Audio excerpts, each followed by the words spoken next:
नाज़नवा खे अपडेट कंदालू। लखी गुलाम शाह पुलिस जे जहान खान अब्दो रोड ते धाड़ेलनि जी ॿिनि हंधनि ते चढ़ाई कई वई। बिल्कुलु नाज़रीन, पुलिस एहलकार ऐं संदसि ज़ाल समेत 4 ॼणनि खे अगवा थियण खां बचाइण जी दावा कई आहे। अपडेट कयूं पिया। लखी गुलाम शाह पुलिस पारां अब्दो रोड ते धाड़ेलनि जे ॿिनि हंधनि ते चढ़ाई कई। पुलिस हिकु एहलकार ऐं संदसि ज़ाल समेत 4 ॼणनि खे अगवा थियण खां बचाइण जी दावा कई आहे।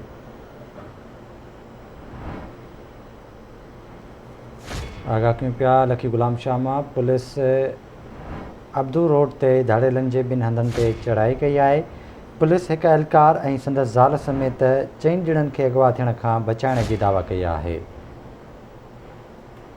अपडेट्स मालूम कंदासीं लखी गुलाम शाह मां हिदायतुल्लाह महर खां। हिदायतुल्लाह आगाह कजो। जी हिदायतुल्लाह महर आगाह कजो, छा तफ़सील आहिनि?